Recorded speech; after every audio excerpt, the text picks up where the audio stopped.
semua, berjumpa lagi dengan Miss Putri. Anak-anak, bagaimana kabarnya hari ini? Semoga semua dalam keadaan sehat ya. Hari ini kita akan belajar di tema 6, subtema 4, pembelajaran 1. Adapun tujuan materinya, yang pertama, siswa mampu mengenal ungkapan pemberitahuan. Yang kedua, siswa dapat menaati aturan menjaga kebersihan lingkungan.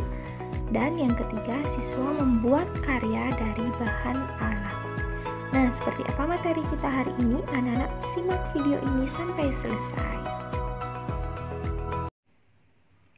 Baik anak-anak, sekarang bisa dibuka buku modul tema 6-nya halaman 56. Nah, di sana ada subtema 4 pembelajaran 1, yaitu bekerja sama menjaga kebersihan dan kesehatan lingkungan. Adapun materi yang pertama yaitu mengenal ungkapan pemberitahuan ya. Jadi yang di buku anak-anak itu mengenal ungkapan perintah. Yang benar adalah mengenal ungkapan pemberitahuan. Mohon maaf terjadi kesalahan sedikit. Sebelumnya kita baca dulu bacaan berikut ini. Lingkungan alam adalah ciptaan Tuhan. Sebagai manusia, kita harus memeliharanya. Kita tidak boleh membiarkan lingkungan alam menjadi kotor dan tidak sehat. Lingkungan yang kotor akan membuat kita tidak nyaman. Menjaga kebersihan lingkungan merupakan tanggung jawab semua warga. Baik anak-anak, itulah bacaan yang sudah kita baca tadi. Jadi lingkungan itu harus kita jaga ya, supaya lingkungan tidak kotor dan tidak ada sarang-sarang penyakit yang membahayakan tubuh kita. Kemudian kita lihat di sini ada percakapan antara Pak RT dan salah satu warganya. Pak RT, hari Minggu ini kita akan bekerja bakti. Kita harus segera membersihkan sampah-sampah di selokan agar desa kita tidak banjir. Nah, kemudian warganya menjawab, "Baik Pak RT, saya akan memberitahu warga lain agar mereka bisa meluangkan waktunya di hari Minggu." Nah, anak-anak perhatikan percakapan Pak RT dan warganya ini. Dari percakapan itu terdapat ungkapan pemberitahuan. Ketua RT memberitahu kepada warga bahwa akan diadakan kerja bakti. Nah, dari mana kita tahu yang mana merupakan ungkapan pemberitahuan? Kita lihat kalimat yang ini. Kita akan bekerja bakti. Nah, kita harus segera membersihkan selokan agar desa kita tidak banjir. Nah, ini merupakan contoh ungkapan pemberitahuan. Ungkapan pemberitahuan berisi sebuah informasi. Jadi, apapun informasi-informasi itu merupakan ungkapan pemberitahuan namanya ya, anak-anak. Ungkapan pemberitahuan ditulis dengan bahasa yang mudah dipahami. Nah, baik, itulah ungkapan pemberitahuan. Sekarang anak-anak lihat, perhatikan contoh-contoh ungkapan pemberitahuan yang lain. Nah, adapun contoh-contoh yang lain, yang pertama, Rina terlambat datang ke sekolah. Nah, itu merupakan contoh ungkapan pemberitahuan. Kemudian, sampah yang dibuang di sekolah dapat menimbulkan banjir. Nah, kemudian, Denny gemar bermain sepak bola. Ketiga itu merupakan contoh-contoh ungkapan pemberitahuan ya. Nah, anak-anak sekarang coba lihat di bawahnya ada ayo berlatih. Lingkarilah nomor untuk kalimat yang merupakan ungkapan pemberitahuan. Ayo kita kerjakan sama-sama. Anak-anak siapkan pensil dan penghapus ya. Kita lihat nomor 1. Apakah ini merupakan ungkapan pemberitahuan? Tolong ambilkan aku air untuk menyiram tanaman. Apakah merupakan ungkapan pemberitahuan? Jelas tidak ya, ini merupakan ungkapan perintah. Kemudian nomor 2, lingkungan sekolah Mi bersih dan sehat. Apakah merupakan ungkapan pemberitahuan? Iya, benar, kita lingkari nomornya. Kemudian nomor 3, di manakah alamat rumah Made? Apakah merupakan ungkapan pemberitahuan? Tidak ya, ini adalah ungkapan tanya atau bertanya kepada seseorang ya. Kemudian kerja bakti akan diadakan secara rutin setiap hari Minggu. Apakah merupakan ungkapan pemberitahuan?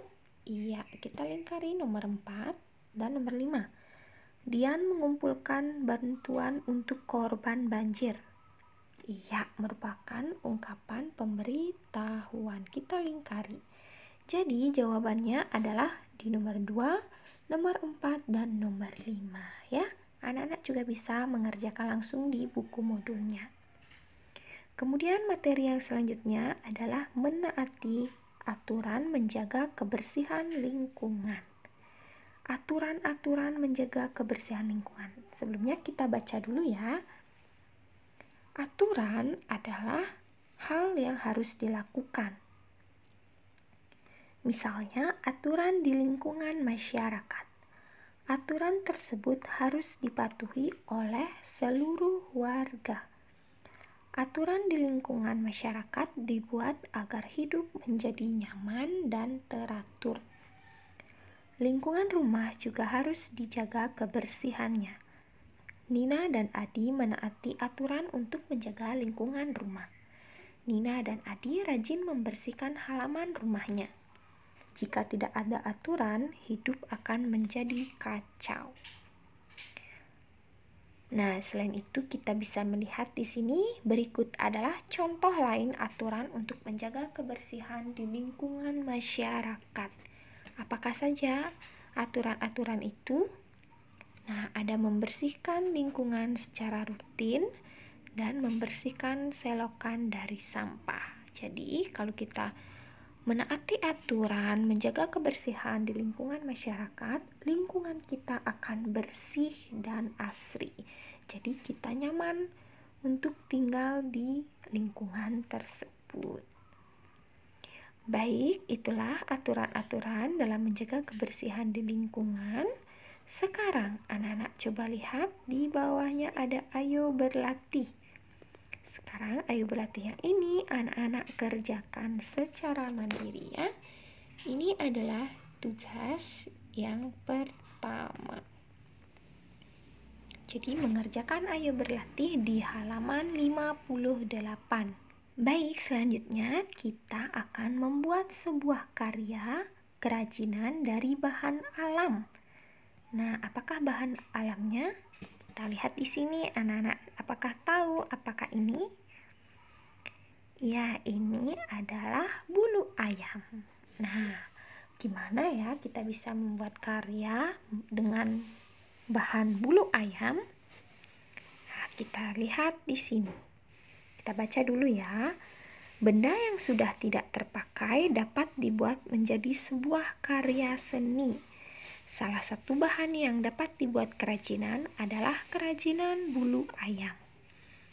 Kita dapat memanfaatkan bulu ayam dari kemoceng yang sudah rusak. Anak-anak, apakah tahu kemoceng yang bahannya itu dari bulu ayam? Kemoceng itu adalah alat yang dipakai untuk membersihkan debu di rumah, anak-anak. Nanti anak-anak bisa tanyakan ke mama atau papanya di rumah ya. Apakah punya kemoceng yang sudah rusak? Nah, nanti dari kemoceng itu anak-anak ambil beberapa helai bulu ayam yang ada di sana ya. Jadi anak-anak tidak perlu beli lagi.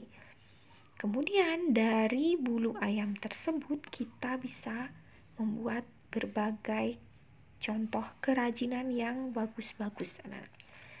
Nah, contoh yang ada di buku ini ada gantungan kunci dan ada kalung dari bulu ayam, ya. Nah, adapun alat dan bahan yang bisa anak-anak gunakan Yang pertama yang pasti adalah bulu ayam yang dari kemoceng itu ya. Kemudian mungkin kalau anak-anak mau buat kalung atau gelang, anak-anak bisa menambahkan manik-manik, benang, wol, dan gunting. Ada juga kalau nanti mau membuat topi dari bulu ayam, anak-anak menggunakan kardus bekas ya. Cat air itu sebagai pelengkapnya saja, dan tentunya ada gunting. Nah, apa saja yang anak-anak bisa buat dari bulu ayam tersebut? Nah, ini ada contoh-contohnya anak-anak. Nah, ada hiasan kalung dari bulu ayam. Contohnya seperti ini ya. Anak bisa juga membuatnya. Kemudian ada hiasan gantung dari bulu ayam. Nah, ini juga anak-anak bisa buat untuk di hiasan di kamarnya anak-anak. Kemudian ada hiasan pensil dari bulu ayam. Nah, cara membuatnya ini nanti anak-anak juga bisa tiru ya. Bisa membuatnya seperti gambar ini. Kemudian ada hiasan pensil. Nah, jadinya nanti dari yang ini menjadi seperti ini. Nah, hiasan pensilnya anak-anak. Jadi kalau anak-anak belajar jadi semangat, pensilnya ada hiasan ya. Kemudian hiasan topi dari bulu ayam. Nah, ini nanti anak-anak bisa memanfaatkan kertas yang sudah tidak dipakai atau kardus yang sudah tidak dipakai. Nanti anak-anak hias menggunakan bulu ayam dan manik-manik juga boleh. Nah, baik anak-anak, itulah tugas membuat hiasan dari bulu ayam. Anak-anak bisa memilih salah satu dari semua kerajinan atau dari semua karya-karya yang Miss tayangkan ini. Anak-anak pilih satu yang menurut anak-anak menarik dan anak-anak bisa membuatnya ya. Untuk tugasnya ini anak-anak tidak harus selesai hari ini. Nah, kumpulnya itu nanti Miss akan beritahu di chat grup ya. Jadi anak-anak hari ini hanya membuat saja dulu, kalau belum selesai tidak apa-apa. Nanti ada waktunya anak-anak menyelesaikan ya, tidak harus selesai hari ini.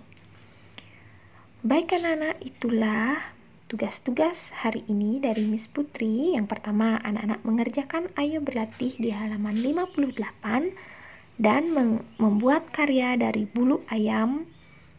Nah, nanti anak-anak bisa membuat karyanya yang bagus ya. Baik anak-anak, sekian materi kita hari ini. Sampai jumpa di pembelajaran selanjutnya.